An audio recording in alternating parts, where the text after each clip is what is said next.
Hi, everybody. Welcome to PBR Monday, Friday afternoon edition.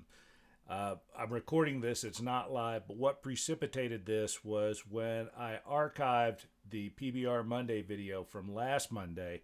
I archived accidentally the wrong one, and the original got deleted. Nothing I can do about it. No use crying over spilt milk. What can I say? Senility is a terrible thing. But a lot of people had messaged me and saying, hey, we're looking at this. We think the wrong video is up. I finally had a chance to look at it. They were absolutely right. So the only thing I can do is to go through everything that I went through in the last PBR Monday again. And I remember basically what I said. So I think I can recreate it pretty well here. And I might even be able to get through it in less than an hour. We went through basically day 8, 9, and 10. And I want to start with the first thing that I talked about, which was day 6 a little bit. I went back to day 6 and talked about waypoint 6DXYZ21. PBR Monday 2 Mondays ago, I talked about on day 6 up near Ulysses Mountain, it's a little bit difficult to find your way up the road, the logging road that gets you there. It's Sage Creek, and there's a maze of logging roads in that area. I said if you just stick to the main drag, you'll be okay. But what I forgot is north of Ulysses Lookout, or Ulysses Mountain Lookout, you're heading for something called Indian Peak. Beautiful place. And Indian Peak is almost due north of Ulysses Mountain. As the crow flies, I don't know, 4, 5, 6 miles maybe. The road that you take generally goes north to get there. It winds around a little bit to the east. But when you get up near 6DXYZ21, you come up on something that's a little unique. As far as I'm aware, it's the only 6-way intersection on the entire tour of Idaho. And the first time I was there, it took me forever to figure it out. The way you go is not the most obvious way. So I'm going to suggest to you that that would be a good place for you to do a little aerial or satellite photo study before you show up there. Right at 6DXYZ21, there's a 6-way intersection. It's none of the roads behind you. It's not the road you came down. It's not the road off of your right shoulder. It's one of the roads that's in front of you, but that still leaves 4 left, and you got to figure out which way it is. The way you're sitting on your bike when you get there, it's the first, second, it's the third road from right to left. But the best thing for you to do is to sit there, look at it on aerial photos or satellite photos. Map study won't really do it because one of those roads really isn't on most maps that I've ever seen. Absolutely isn't on most maps I've ever seen. So just a little bit of a caveat for day 6 folks, that there may be a navigation issue at that particular waypoint. But let's move on to where we left off the last time. And we had started on day 8, and I think we were at Ant Hill when we left off a couple Mondays ago. So Ant Hill's kind of interesting. If the trail were in good shape, it would be a trail that's only of moderate difficulty. But that's in the perfect world. The world we lived in is, alas, imperfect. And that trail goes through poor soil, decomposed granite, and because of the runoff and the traffic that it gets, it's got ruts in it that sometimes can be as deep as your handlebars. It's pretty incredible. So the problem with Ant Hill is there's some really high energy switchbacks that are incredibly rutted that you've got to get your bike up. That's the reason we give soloists an option not to go up there. It'd be a pretty big undertaking for solo riders to get up Ant Hill.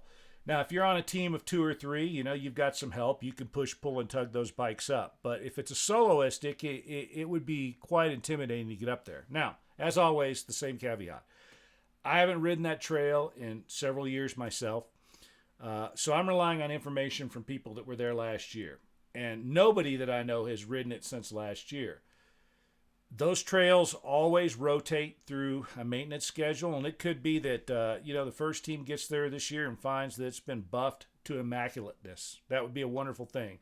But the only thing I can tell you is that based on the history, the past, 10 years since we've had this on the tour, it's never been in very good shape. That's the reason we give soloists the option at 8DXYZ23 to head back up the hill, go out past Middle Butte, and hit the Lolo Motorway. Also, I think we talked about this a couple weeks ago, but let me talk about it again. If you are a member of a 2 or 3 person team, the special challenge there, the challenge section for day 8, which goes up Sherman Creek, is a pretty good one for you to do. Now, it's one of the more difficult ones. It'll give you all you want, but it shaves about 40 miles, and if you have the ability to ride it in a reasonable amount of time, many, many hours off of your day. You do Sherman Creek, and you're probably going to get to Loxia Lodge well before dark. The problem is, it's like reminds me of some things I went through in climbing. You know, if you are if you can climb 5, 10 traditional routes pretty easily, then everything below that kind of seems easy to you. 510, 511, 512, and on up would seem difficult. Sherman Creek is the same way. If you have a certain level of ability, you can get up it, and it's not that big of a deal. But below that, you're really going to struggle. And you're going to struggle in some places that might scare you a little bit too. There's some side hill exposure there, and so in the technical spots, not only are they technical, but they are technical with some exposure in a couple places. So there's a little bit of a caveat there. If you're on a team of 2 or 3, you're up there with other people, and it's fine. If you're a soloist, we have other options for you. Even though your route could potentially be longer, there's better ways, I think, for you to deal with. So anyway, Anthill is what it is. No matter which way you go, you're eventually going to hit the Lolo Motorway. It just depends on where you hit it. The soloists hit it. The 2 and 3 team people hit it a little farther up. And finally, if you do the challenge section, you hit it way far to the east.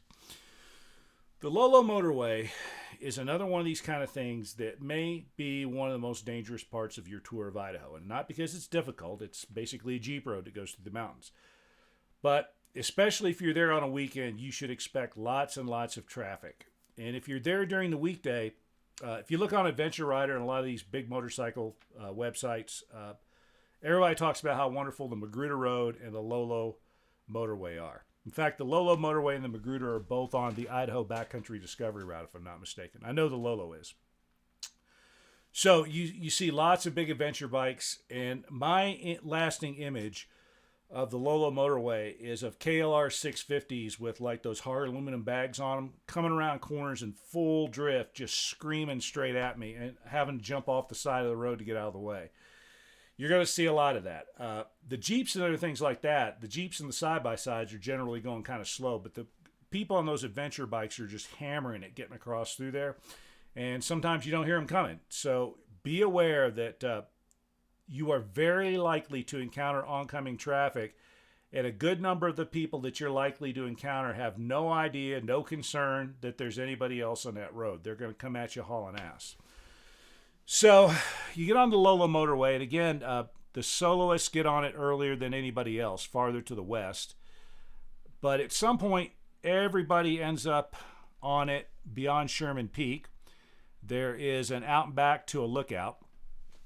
And then you end up near something called Indian Grave Peak, 8DXYZ32. A little above that at 8DXYZ35 at Middle Saddle, you're going to take off on something called Windy Ridge that goes out across Monroe Butte. Just right on the county line out there, the Clearwater County, Idaho County line, there is a little trail. It's near 8DXYZ34 that we allow soloists to take because it's a single track trail. It's kind of cool. Leads down to a dirt road, and that is a big shortcut to Loxia Lodge. If you look at the route book, it says it's an either or kind of a thing, though. If you choose to take, if I'm not mistaken, both shortcuts, both solo shortcuts on day 8, you have to ride something called let's see, what is the name of that trail? Rock Garden. You have to ride the Lundy Ridge Rock Garden Trail the next day. Lundy Ridge Rock Garden that's another trail that'll give you all you want. The high energy switchback has kind of been fixed in it, but even up above and beyond that, there's some weird side hilling with a lot of big loose rocks on it. And I've seen people, it doesn't get sawed frequently, so I've seen an awful lot of people spend some time on that trail. So you're going to want to look at the rules as a soloist and figure out what you want to do. If you take this shortcut, in most cases, you're probably going to end up having to ride that Lundy Ridge Rock Garden Trail the next day. If it were me, unless I was running really late, I would not take the shortcut that's available at Monroe Butte. I would continue on out Windy Ridge. It adds about 90 minutes to your day, but the trail's really kind of cool too. It'd be a shame to miss it. Now, as you're going out across Windy Ridge, this is a place where a ton of people get lost on the Tour of Idaho. It used to be this was the worst place, but now that we've sort of expanded the tour in the past few years and added more days to it, there are spots like this earlier on, so you kind of have a warning. But I'm looking at a trail map right now, and every trail map I have ever seen shows the trail going the same place that the map I'm looking at right now shows it. And they're all wrong. The trail is not where these maps say it is. So what I've seen happen a lot is people get there and they're looking at a map that says, oh yeah, the trail goes off right here, and they start trying to find that trail. No, you want to go all the way down to waypoint 8DXYZ35. On a lot of maps, it looks like that waypoint's in the middle of nowhere. That waypoint is at a major intersection where three major trails intersect. There's a big sign there that's always been in good shape every time I've been there. That's where you want to go. Where all the maps say the trail turns off to go up to Windy Bill, there's nothing there. There is absolutely no reason, if you were just riding along and you were just riding the trail instead of trying to follow a line on a map, there's no reason you would ever turn off there. Yet I know of at least a half a dozen teams whose tour is ended right here because instead of going down to where we placed the waypoint, they said, oh no, the map says go here, and they followed the map. It's no bueno. Don't do that. When you're on Windy Ridge, you're generally riding to the northwest. The trail takes a really hard turn, almost dead west, right at the point where all the maps say there's a trail that goes off to the north. Don't follow those. Go downhill. You're going to ride down a big hill, and the trail's obvious. Again, there's no reason to turn off the trail there except the fact that you believe the map more than the data that's right in front of you in the real world. Go down to 8DXYZ35, you'll go west, then you'll dip south, you come down into the bottom of a saddle, there's a creek down there, and there's a big sign, and that's where the trail, one trail goes off to Cook Mountain, which we used to take, and the other trail goes up to Windy Bill. Just make sure you don't get confused there, because even though we mention it every year, we say watch for this. I have a video that shows you where to go there. All kinds of people talk about this. There are people who don't do their due diligence, don't do their navigation homework. They get there, they get lost, they get screwed. And one team got lost there one year. It's their own fault. We tried to tell them, look, the way that you were doing navigation on your cell phones with these maps that you're using instead of the waypoints that we provide may not work for you. And they got lost there, and they were really pissed off about it, but that's not our problem. We're trying to warn you about stuff like that. So once you start to head up towards Windy Bill, the first part of it is not as much fun as it could be. You're coming out of a creek, and there's kind of some weird side hilling coming up out of that creek. And it is a place that has a hazard associated with it that by now you should probably be viscerally aware of, but maybe you're not. The side hilling in that area is not big exposure side hilling. It's not that it's so far down off the side of the trail. Usually it's 15, 20, 30 feet is all you go. But the problem is, every time I've ever been there, that trail's not brushed. It's a poorly maintained trail because it's in the middle of nowhere. And even though it's part of the Continental Divide route, it just doesn't get maintained that well. Now, I understand that there have been contracts for people to go back in there and brush it, but brushing, I guess, doesn't mean the same thing to everybody as it means to me. But every time I've ever ridden that trail, I'm looking at something that's just slightly wider than my motorcycle wheel. And on the right, there's a bank. It's uphill. And on the left, it's just a little bit of it looks like a downhill in most places. Doesn't go very far. The problem is, since that trail is not brushed, what you can't tell is that in many places, it's actually almost vertically 3 or 4 feet off the edge of the trail. The bushes grow way up, and you can't see the fact that, or you don't understand that you're looking at the top of those bushes, and the base is actually many feet down off the side of the trail. So if you dab your foot in the wrong spot, you're expecting to find terra firma, you're going to poke right through some of those leaves, and boom, next thing you know, you're off the trail. That's happened to me personally there. It's happened to other people. Some of the creek crossings you go up, when you kind of go up and you ride up the gully a little bit, cross the creek, some of those are really dangerous. Sometimes there is some big exposure in some of those as well. But I've spent 2 hours there getting my bike back up on the trail. There was a team famously a couple of years ago that had to spend the night there because it took them a long time to get their bike up out of that. So just be aware that there's kind of an unseen danger as you're coming up that hill there. It looks very benign, but there is a hazard that lurks that you may not be particularly aware of. Just don't dab your left foot unless you can see where it's going to go down. When it happened to me, I was stopping just to get a drink of water. I pulled up and I looked in a place. It looked perfectly reasonable. And I actually sat my right foot down, got my water out, started drinking it, rocked the bike over. And by then I wasn't just thinking anymore. But I went to put my left foot down. There was nothing there. And I rolled right off with my the bite valve in my mouth.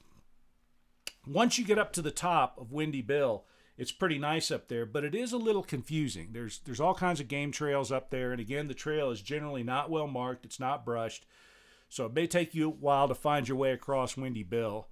Last time I was there several years ago, I'd never had to stop the bike, but I did have to go slow in a couple of places to sort of figure out the best way through.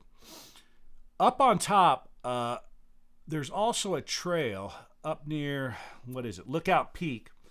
There is a trail that goes down into the valley. There's two, actually. One of them is a motor legal trail. The other is a foot trail. Occasionally, we've used those trails in an emergency in case there's a fire or for some reason things are closed. So you might want to make note of those. When you look at the IDPR maps, you might want to make note of the fact that there is an escape trail up there because it's a long way back the way you came, and it's relatively easy to get down to the Clearwater River if you need to. And those are all up near, they're between 8D, XYZ, 36, and 39. That's where trails start to take off and head down into the Clearwater. So you get up on top and you head out to something called Switchback Hill, which is just beyond 8D, XYZ, 39. You're going the right way down Switchback Hill. Again, I haven't been there in a few years, but teams last year told me that it was the way I encountered it the last time. It's a whole bunch of switchbacks. They're deeply rutted because it's built on decomposed granite. You come to the bottom, there's a big meadow there. And you come out in this meadow, and there's you start to ride out into the meadow, and what you find is there's game trails everywhere, so it's a little easy to get confused. It's almost directly across the meadow from where you came out. So where the trail comes out, if you kind of were to look sort of straight across the meadow from the direction you came down the mountain, that's where the trail goes out the other side of the meadow. But if you're in doubt, like if you can't find it, just go back to where you came down off the mountain and entered the meadow, and then ride around. I think the south side of the meadow is a little bit easier, and you'll eventually find the trail on the other side. It's in some bushes, and it's not completely obvious where to go out the other side. Now, again, somebody may have gone in and brushed it, fixed it, marked it better, and you may not have any trouble. But the last time I was there, I actually spent more time trying to get across that meadow than anything else. After that meadow, you go through a saddle, Scurvy Saddle, and then you start to climb up towards Scurvy Mountain. This is another place where the trail is not brushed. It hasn't been well maintained. And the last time I was there, mostly riding up through those switchbacks, I was riding through brush so thick that I couldn't see my wheels. I could feel the fact that the ruts were really deep because my pegs and my boots were getting bashed all the time on the edges of the rut. There was one place where the rut was seat deep. The trees cleared for a little bit going around a switchback, and the rut literally was as deep as the seat on my motorcycle. I don't know what shape you're going to find it in this year, but that is a place where teams have reported that some of those switchbacks are a little bit high energy. It's a very steep climb, and you may encounter some route finding difficulties down at the bottom. The higher up you get, the more obvious the trail becomes. So you are going to end up 8DXYZ41. There's a short out and back to Scurvy Mountain. If you're a soloist and you elected to take the shortcut that's available to you, you can pick up that waypoint the next day. After that, you're going to head down a quad trail to East Saddle, and then it's the long drone across Toboggan Ridge back to the Lolo Motorway, and down to Lac Lodge. That drone, by the way, is the longest drone in the world because you're usually pretty tired when you hit that road, and you really want to be at Lac, kicking back, drinking a cold beverage, and getting ready to go to sleep because it's a long day. Day 8 is a big day. It's mostly single track, and there's a lot of it, and some of it's kind of technical. When you get to Lac Lodge, I talked about accommodations in another video. It's a difficult place to book, so hopefully you've done that well in advance. There's no place else really to go. Your options are 50 miles away. It's too far to go. So if you can't get a room there, the restrooms are heated. They're kind of warm, and the grass is pretty soft. So you may end up using the bivouac bag that we recommend, and your little tent, your infrared reflecting tent, and just sleeping on the grass there. It's worth it because when you get up in the morning, you'll be able to have a fabulous breakfast in the restaurant. The next morning, you get up, you start day 9 by riding backward the route that you rode in on the day before to get back out.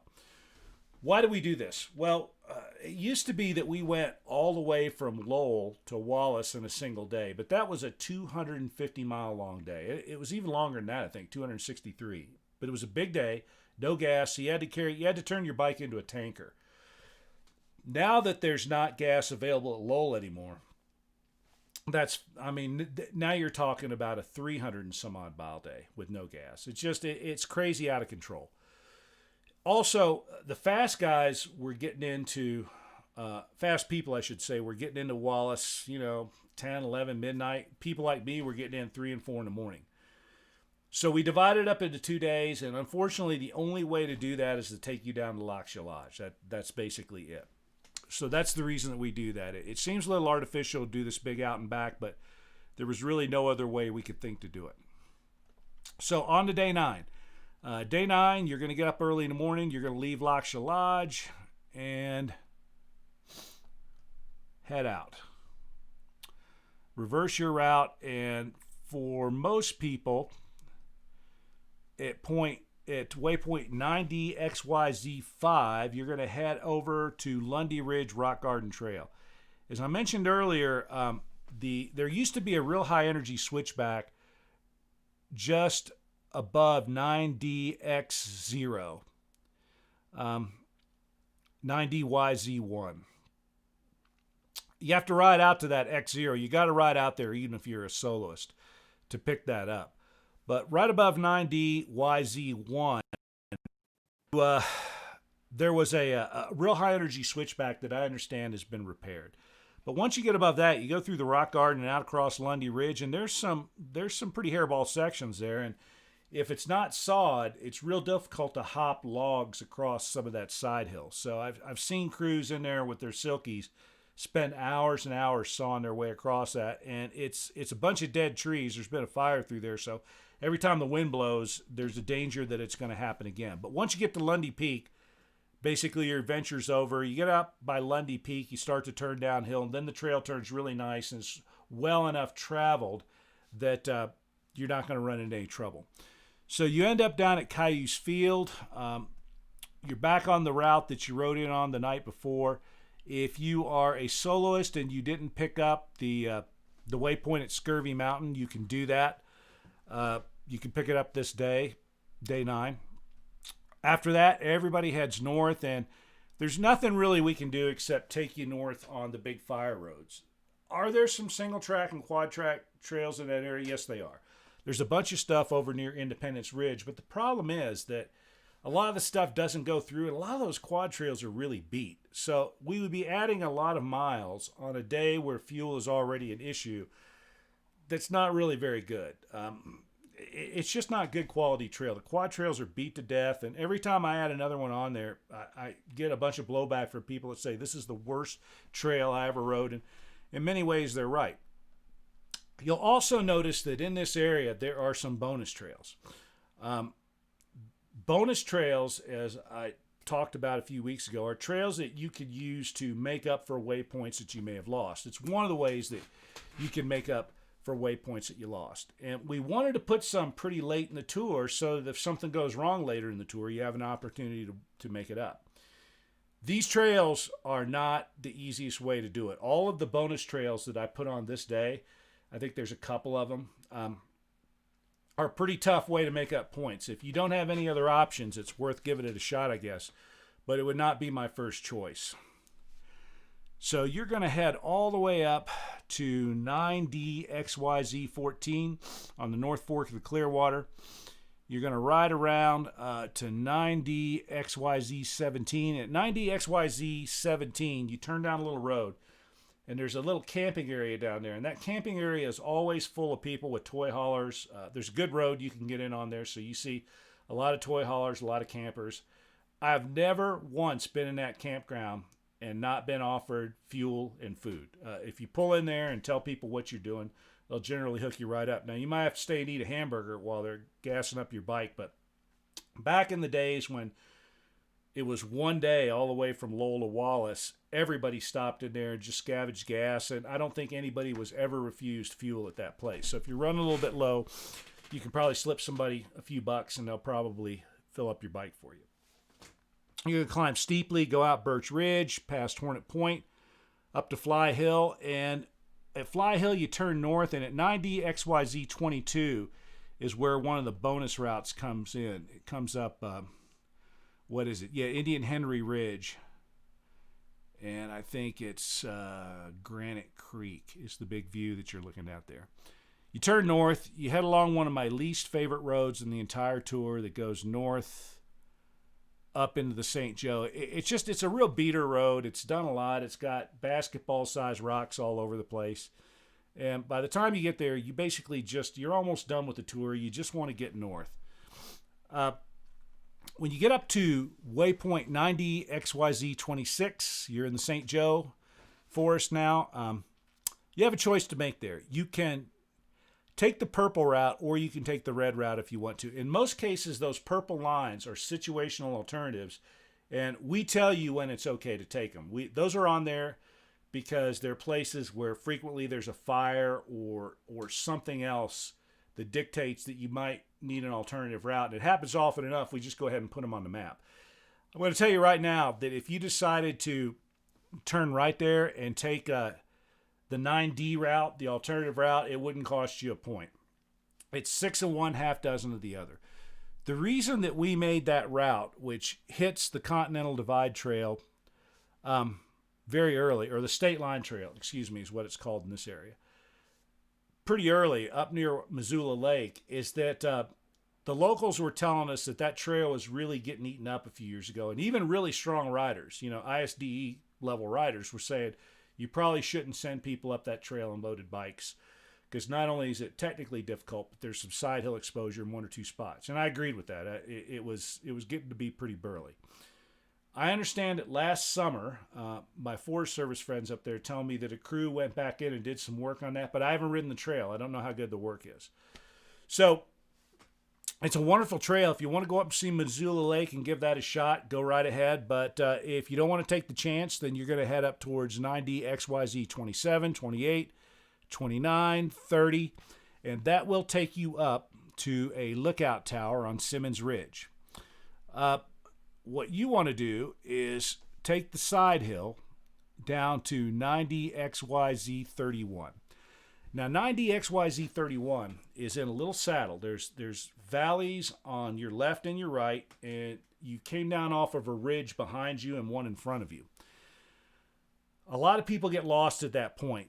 It looks like what you should do is turn downhill and head towards 9C16, which is the challenge section. You don't want to have anything to do with this challenge section unless you really need a challenge section at this point. It's one of the more difficult ones. It's one of the longer ones. It has got some hill climbing in it that will test nearly anybody, and it's got one descent in it that the last time I was on it struck me as living on the edge of death. If you head down that hill from 9DXYZ 31, it's kind of a one-way deal. It would be a little bit difficult to climb back up that hill. The last group that I knew that did that got down there, and they were well enough prepared. They had good enough maps with them that they understood there was a moto legal trail that goes up something called Washout Point. And if you find yourself in the same spot, and you decide to ride up that trail, I'm not going to ding you a point for the same reason I didn't ding those guys, because you were embarking on the most awful alternative that bad dreams are capable of conjuring. The trail that goes up to Washout Point is terrible. I've ridden down it, but I don't know that I've even dreamed of riding up it. It's a pretty steep bugger, and it's typically not sawed either. So the better thing to do is to find the right trail, which is the one from 9D XYZ 31 that heads east-northeast up to 9D XYZ 32, 33, and then finally 34. Now, when you get to 9D XYZ 34, again, I try to put these waypoints in places where they will lead you in the right direction. But, GPS is an imperfect technology, and there's no guarantee that in every case the waypoint is going to be sitting right where it needs to be. 3-meter resolution is what most people claim. When you get to 9D XYZ 34, you do not go straight. You don't head steeply down the hill. You're going to turn left, which is kind of north, and you're going to continue along the ridge. Says that in the route description. If you look at the maps and do your aerial study, it's pretty obvious you need to stay high there. But we have had people that have gone straight. There is a goat trail there, an old game trail that goes down to a lake. Don't do that. That's no bueno. We had an extremely skilled rider last summer that made that mistake, and he was just tired, which you're going to be when you get there. By the time you get to day 9 on the Tour of Idaho, you are blowing bubbles. You are about a click and a half into insanity at most places. Last time I was at this point, I was having vivid hallucinations all day long. So I get it that people get there and they're tired. So you need to plan for that and make darn sure that you're certain of your navigation when you get to these waypoints. At this waypoint, I need to stop and I need to make a left turn. So please do that at 9D XYZ 34. Make sure you stay high. Don't go down, because it's hard to get back up if you do. Great trail. Really, really splendid views down into Cliff Lake and Dry Creek and some of the other things that are off on the Montana side. And eventually you're going to end up at Little Joe Mountain. And just north of Little Joe Mountain, State Line Trail turns into State Line Road. And it is a Jeep/logging road that goes way north. You're going to cross a paved road at 9D XYZ 42. That paved road actually goes down into a town, St. Regis, Montana. So if you were critically short on fuel at that point, you could ride down into St. Regis and ride back up, and it's about a little less than 20 miles down into St. Regis, so it's a 40-mile round trip, so the time's a little bit of an issue. That's a minimum of an hour, even if you're pretty fast. And you would be 20 miles in the hole by the time you got back up on the trail. But, if you're critically short of fuel, you might have to go down there, and it's allowed for you to do that. So if you needed to dip down into St. Regis, you could, although I would not recommend it under any circumstances. So you are going to cross that road. You head north, and you're on State Line Road. You head past, Ward Peak, Crittenden Peak. Keep going past Crittenden. You turn north. There's a bunch of old mines that you go right past up there. There's some really cool stuff up there. Dominion Peak. You get some really interesting views across the mountains. We're way off in the distance. You can see stuff that looks weird. There's some electronic sites up there. At one point, you're looking at something, you're going, what the heck's that? And it's actually the top of one of the ski areas that's in the region. You're going to come up eventually to Roland Pass, St. Paul Pass, same thing. There's a big tunnel that goes through there. And the people that are on this famous bicycle ride, I think it's the Sacagawea Trail, go through that tunnel and they ride their bikes down the road. And they're all shuttled back, or almost all of them are shuttled back via bus. We don't use any of those roads anymore. We used to. And one of the reasons I stopped is because a lot of people almost ended up as a hood ornament on the front of one of those buses coming back up the hill, because those bus drivers, are hauling ass in those little narrow roads. Instead, you're at 9D XYZ 25. Instead of turning and going down the road, what you're going to do is continue to go sort of northwest. It's a quad trail that takes you over to the Bullion Mine Road. And then beyond that, there is a single track. It's kind of cool. It's a little bit difficult for sort of the condition you're in, but not too much.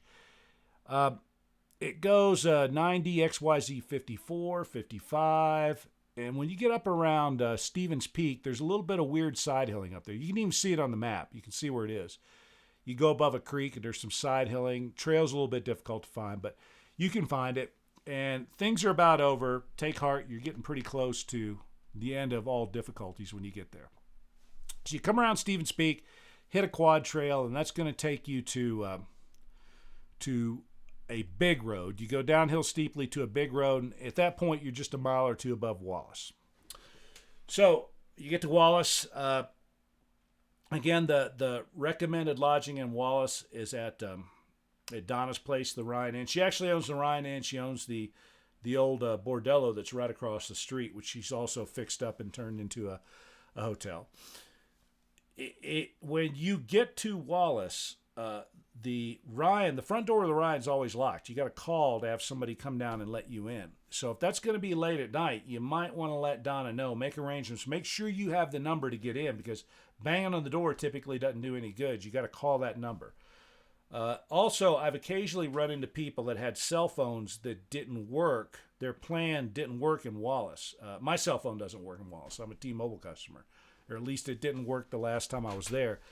If that's the case, just walk down the street, and all the little businesses up and down the street have open Wi-Fi networks, and you'll be able to find somebody that you can latch onto their Wi-Fi and give Donna a call. Well, hopefully, one of the reasons we made a day into 2 days is that this new day 9 should get you into Wallace by around 7 o'clock if you got a reasonably early start. And Wallace is a great town to spend your penultimate day in, because it's the second biggest town along the tour after Pocatello.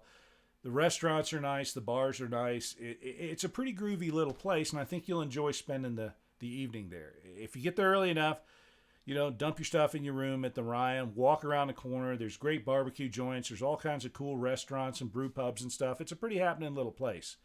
And you can celebrate when you're there, because the next day shouldn't be anything that'll stop you. And that brings us exactly to day 10, your last day of the tour of Idaho. Now, every year, somebody says, why is day 10 so much fast dirt road? Why don't you include more single track trails? There are several reasons for that. It's a good question. It deserves an answer. Let me go through the most obvious one first. By the time you get to Wallace, you've ridden a ton of single track trails. And I've never talked to any reasonable person that didn't say, oh, there wasn't enough single track on the Tour of Idaho.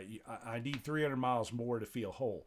That's nuts. You're going to feel just fine about the amount of single track you've done by the time you get there. When we get to Wallace, I want you to finish. I don't want anything bad to happen to anybody on the last day. Also, your bike's probably beat to death. Your tires are probably shot, and you're probably beat to death. So the last day is kind of a cool down day. It's also a big day. I mean, you got to go. It used to be 250 miles from Wallace to the end of the tour. We shortened that up, but it's still a long ways. It's 200 miles more that you have to go. So that's kind of the noble personal reason, trying to cut you some slack. There's a technical reason as well, which is that a lot of the single track trails in this area, albeit very interesting trails, fun trails to ride, don't necessarily go in directions that we need them to go in, and they typically tend to not connect through. There's a lot of lakes, there's a lot of rivers, and so you take a trail and it ends at a river, and to get out, you either got to ride down the river a long way or you got to go back the way you came. So I'm not going to say we couldn't do more than we do, but if you look at our route and you start looking at the trails that are actually available in the area, could we do a little bit more? Probably, but would it enhance the tour greatly? I don't think it would. The ones that we can use and do basically get you north in the same direction, kind of do it quickly, we did use. So let's just get to it. Out of Wallace, you head north.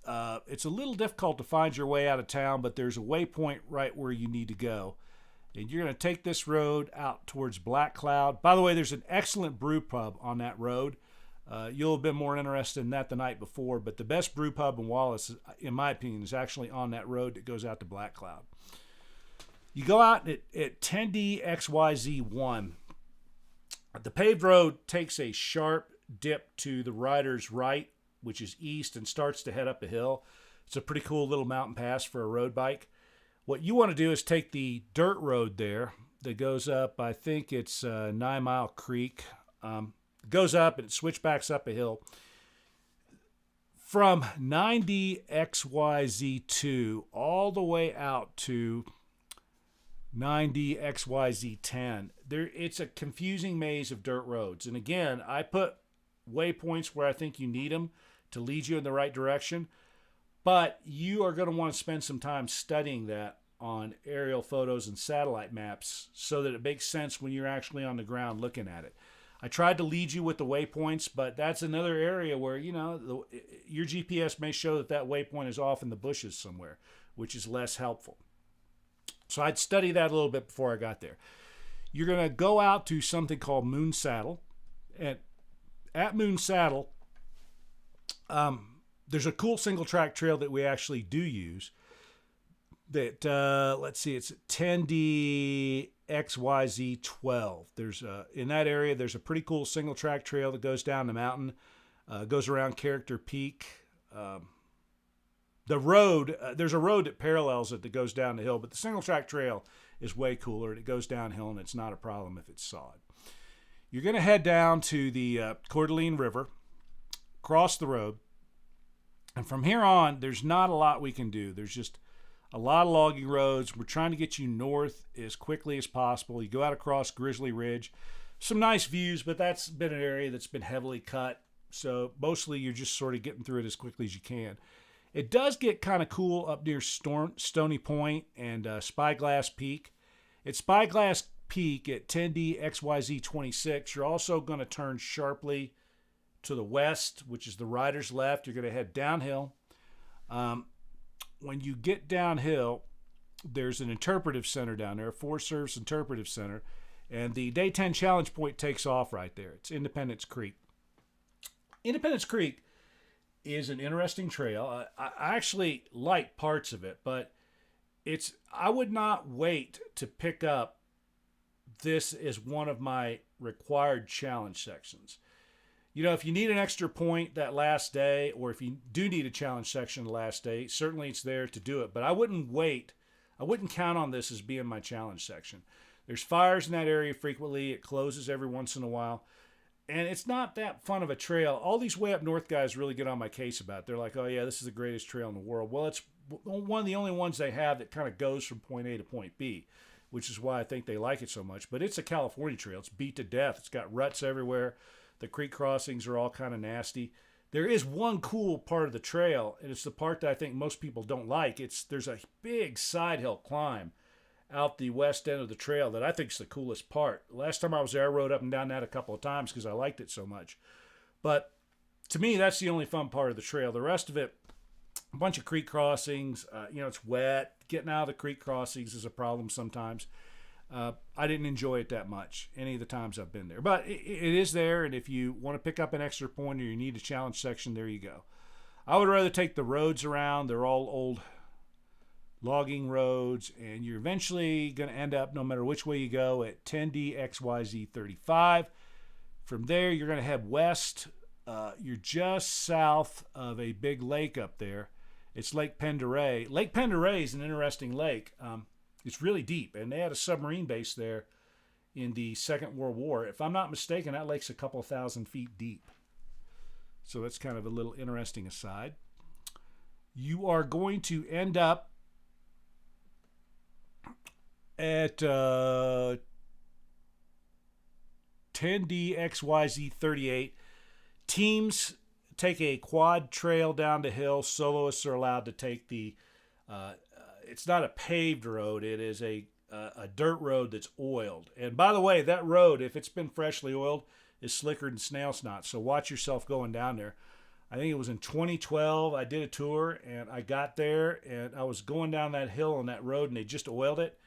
And I went down hard on that road. And when I got to the end of the tour, and I took off my pants. My family was horrified. My entire leg was black. I had a huge hematoma on my left hip and left leg, and it took forever. It took months for that to disappear. So watch yourself going down that hill.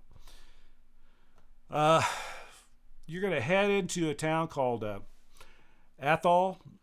Athol is a pretty groovy little place. There used to be a really good Thai restaurant in the main drag service station there. I don't know if it's still there, but I always liked stopping there for kind of like my last lunch of the tour. After that, you're going to head out across a bunch of county roads to a place called Hoodoo Mountain. I recommend you do not get lost going over Hoodoo Mountain. The one thing that everybody knows about Idaho who is not from here or has not visited very much is that we got these crazy militia types running around up in the Panhandle. Well, Hoodoo Mountain is where they all live. All of this crazy stuff you hear about, these compounds full of white supremacists and stuff like that, to the degree that that's true, and it's not as true as a lot of people would have you believe, but to the degree it is, those people all live in this area. It's the Sandpoint area and the area around that. Beautiful area, a lot of wonderful people who live there, but there are some nutcases too. And Hoodoo Mountain, there are a couple of compounds up there that I would stay away from. On the very first tour of Idaho, when we were trying to figure out how to get up over Hoodoo Mountain, we took a lot of roads that ended up dead ending in private property because it's a mixture of public land and private property there. I'll never forget, we rode down one road and there was a sign that said 24-hour shooting range, no trespassing, and trespassing was spelled wrong. 24-hour shooting range, accidents happen, and accidents was also spelled wrong. But it was clear to me that the intent was quite clear. Don't go here. And at that time, I still had a ponytail halfway down to my butt, and two great big gold hoop earrings in because I was still playing rock and roll at the time. And I remember thinking to myself, there's a way out of this. If I get caught, I'm going to tell these guys that I know that on a normal day, a hippie college professor would be a pretty good catch for you old boys. But I'm going to tell you what, the guy coming up behind me is a Jewish boy from New York City. And I figured that was my way out. So, Team White Claw, I get what you're saying about just make sure that your partner's coated with honey in case bears come along.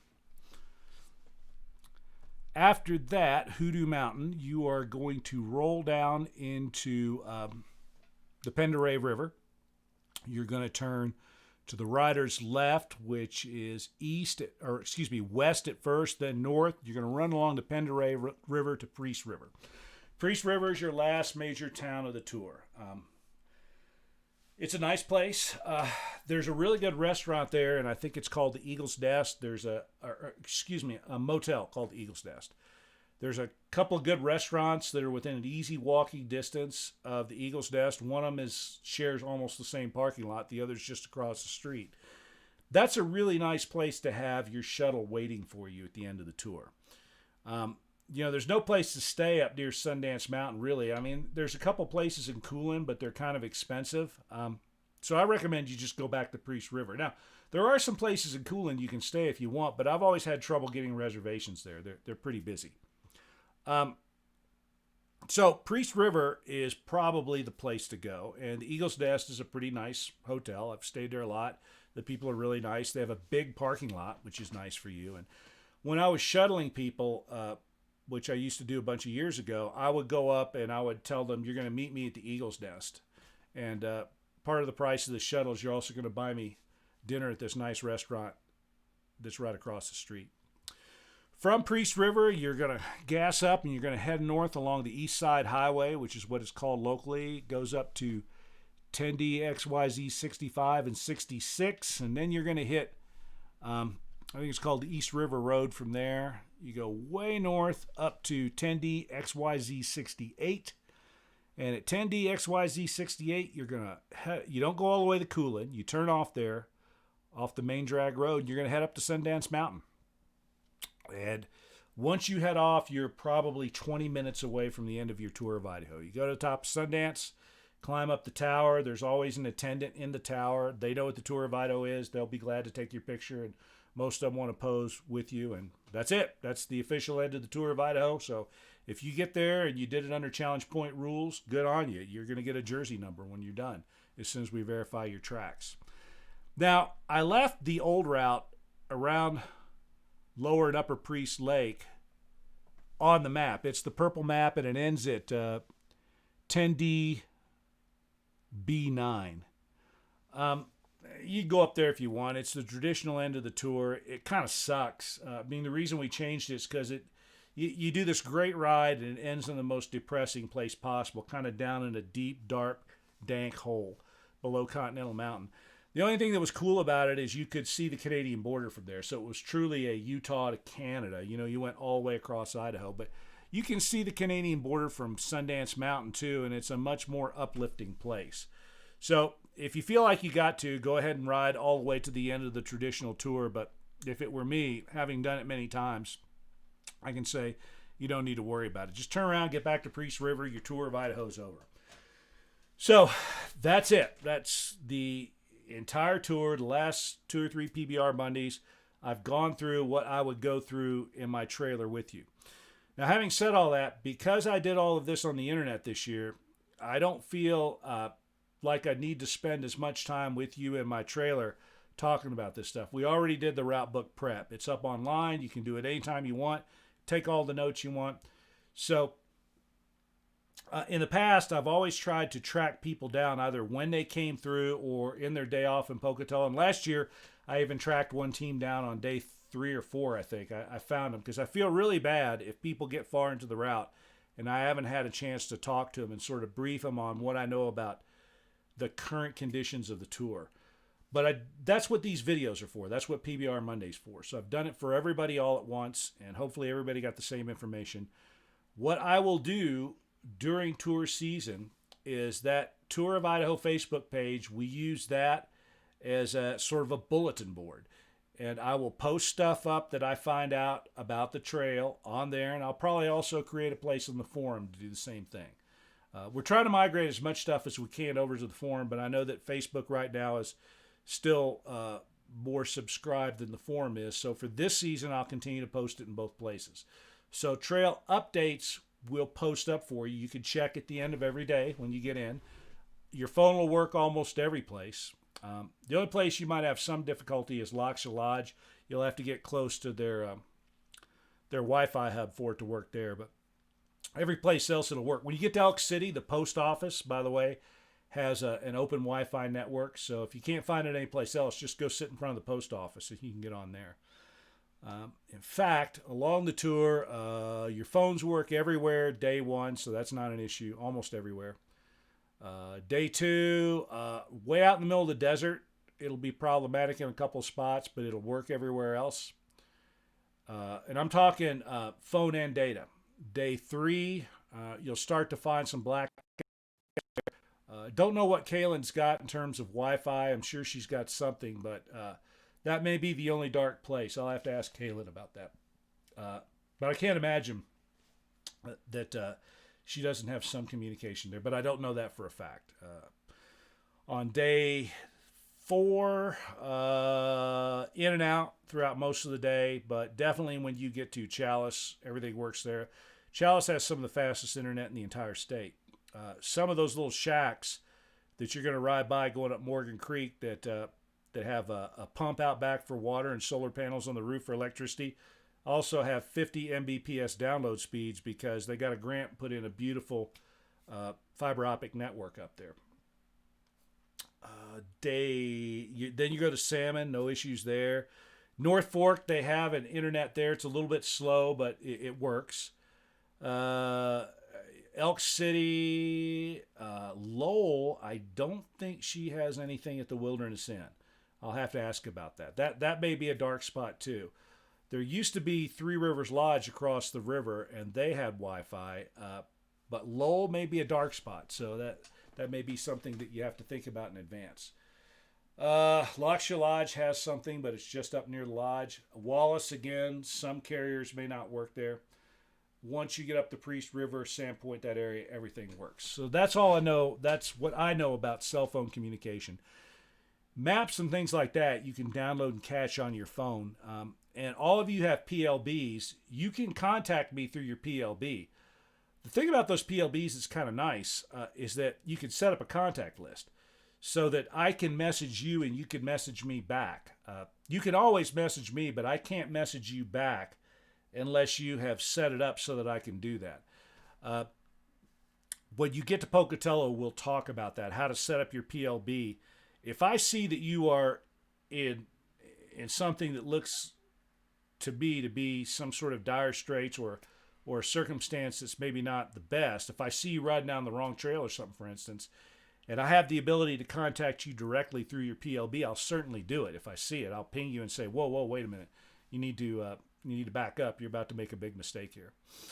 Now, I'm not going to do that everywhere, and I'm also not going to answer every question. There are some people that call me every 15 minutes and go, I think I'm lost here. What do I do? Part of this is route finding, and your ability to find your way is part of what we consider to be an essential skill for the tour. Again, this isn't like an adventure ride or something like that where you're just following a line on a map somewhere. Navigation is a skill that we expect. But, especially as you get farther and farther north, I definitely don't want to see anything bad happen to you when you're getting pretty close to the end. So I'll answer a certain number of questions, maybe not as many as you would like, but I'll try to give you some help. And definitely if I see some catastrophe in the making, I'll ping you and say, you need to think about what you're doing. All right, that's it.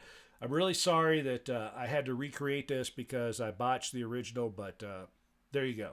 So I will see you PBR Monday again this coming week. What's it going to be? Something like the 8th, I think. And I'll put up an announcement about that today. Take care. See you later.